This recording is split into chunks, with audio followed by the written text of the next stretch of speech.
Who are we going with first? Jeremy Kitt? Yeah, we're going with Jeremy Kitt. Oh, thank you. Yeah. Oh, thank you. Thank you. Well, there you are. It's a pleasure to be here. Introduced in stereo badly. Sorry, Jeremy. It's an absolute pleasure to welcome you to the Business Bunker Show for the first time. Now, I know you do lots of different things, but we're going to primarily be talking about the book, what you have written. Yeah. Like what I wrote. Like what you wrote. You got it, yeah. So why don't you kick off by telling the listener a little bit about Jeremy? Okay, dear listener. The book is called Making Happiness a Habit. It's a self-help book, and it's primarily designed to promote individual happiness.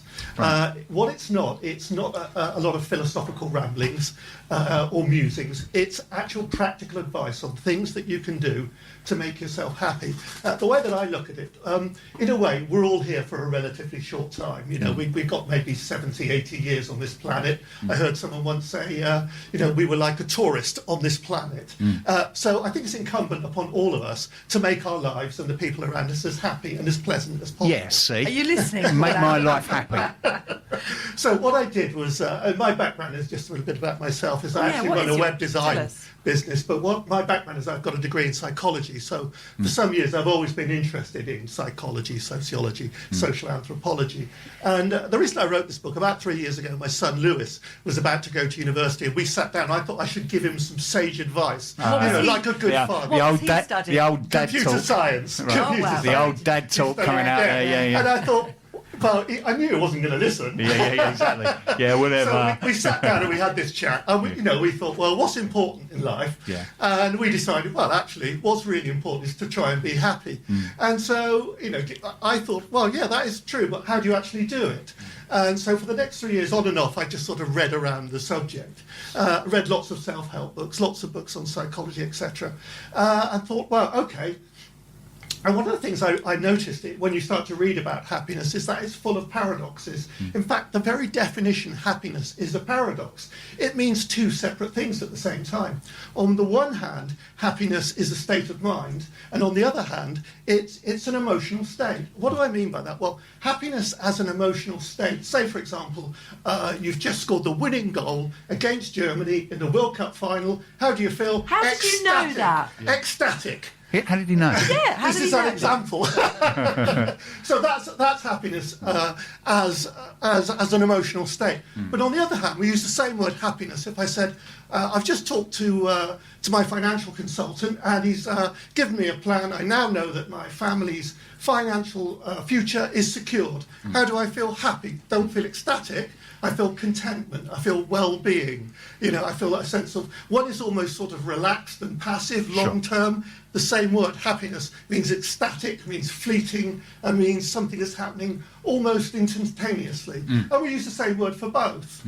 How do I reconcile the two? I say that basically, if you take an aggregate of lots of happy experiences, and they will contribute to your long-term happiness. And my book is really about developing your long-term happiness. Okay, that's interesting and fascinating. Many years ago, I worked as a motivational speaker. Oh, great. Okay, and I talk a lot about this kind of thing. And one of the things that you come across, and you must relate to this as a psychologist and someone that's studied this deeply, a lot of people seem to equate the mental state of happiness with things that happen to them. Yeah. When in fact, it can be totally the other way around. Absolutely agree with you 100%.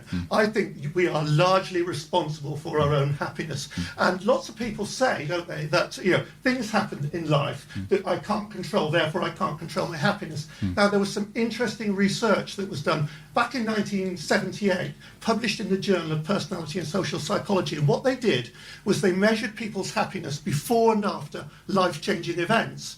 Okay, and these life-changing events were some good and some bad. They were, certain people won vast sums of money, life-changing sums of money, and the others were critically injured in road accidents, and so that they were permanently injured. Some of them were paralysed. And what they found was that they measured, we all have a kind of a default level of happiness. It's kind of an average, it goes up and down. But before that event, we'd be happy. The terrible or the good event would happen, and then within a relatively short time, within 2 or 3 years, you default back to your level of happiness. To how you were. Yeah. So it may be that these life-changing events don't have the long-term effects that we do think they have, and that our happiness is in our own hands. It's really interesting you say that from a different perspective. One of the things that I read many years ago was a chap called Hertzberg. Right. And Hertzberg developed a thing that he called a maintenance theory. Now, he was talking about motivating people at work. And one of the things that people think motivate them is getting a pay rise or a promotion. But he found that didn't at all. On exactly the same basis as you just identified, Jeremy, they have a level. And there's a blip of excitement when it's first announced, and then it goes back. And the funny thing about the experiment was that if you gave somebody a pay rise, their motivation didn't really go up.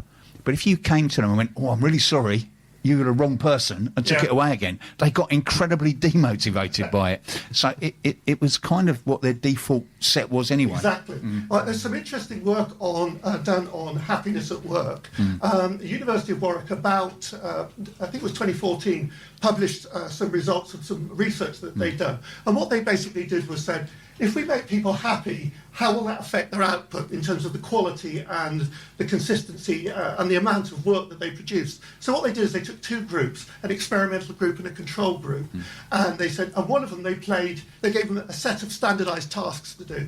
One of them, the experimental group, they played some comedy clips to them, which made them happy. And then they found that their actual output in terms of quality of the work and the output, the amount of work they were doing, went up. So then they thought, well, it may be this phenomenon that you've just been talking about. So they did it again over a period of time. And every time, the happier people had better quality and higher output in terms of their work. So then they changed it again and said, let's do something we can actually do. And offered people sweeties and drinks and fruit and things, which made them happy. Again, it went up. So then finally they thought, I know, let's look at some real life events and things that we can't control. So they looked at people who, for example, had something very pleasant happen in their life or a tragedy in their life, and that had a massive effect upon their output.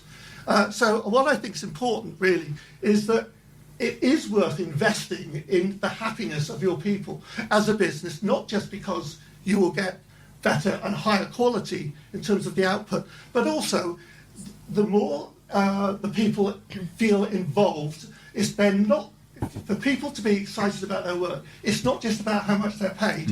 It's about their commitment. It's about how much they feel valued. It's about how much they understand the role. How much value that you put on them. How empowered they are. I think that's the word I'm stretching for. I totally get that. I mean, would it be fair to say that the quality of happiness is a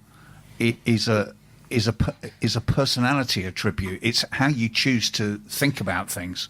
It is, and I think you can change that yourself in terms of, if you think about your personality, it's a result of three things: the things you do, the things you say, and the things you feel. Okay, so it's your emotions, your behaviour, and your values and attitudes, and all three interact with each other all the time, don't you? Because we can see that in advertising. You know, advertising, they try to manipulate you on an emotional level. They show lots of pictures of little children and happy families to change your behaviour. Exactly. Or they try to they bombast you with slogans, catchphrases to try and change the way that you behave. So take those three aspects, and I say that the most important is behaviour. The reason that it's behaviour is because you can make it repetitive. I've called the book Making Happiness a Habit, because by repetitive behaviour, that will influence the way that you feel and the way that you think, and you can do that, take positive habits to make yourself happy. Fantastic. We could talk about this all day. Sadly, we're kind of running out of time. I do realise. Can you just hold the book up for me, please? Yeah. Yes, indeed. The book is called Making Happiness a Habit, and it's by Jeremy Kitt.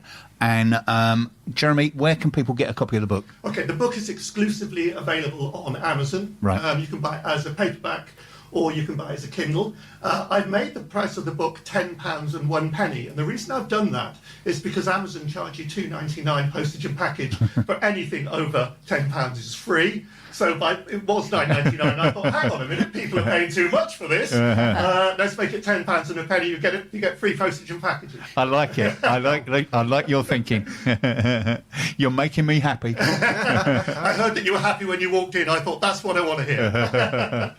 And And how can people find out more about you? Are you on Twitter, Facebook? Yeah, on Twitter. wherever? Twitter handle would be @Jeremy Kitt. Facebook, Jeremy Kitt. I have a website connected with the book, which is www.makinghappinessahabit.com.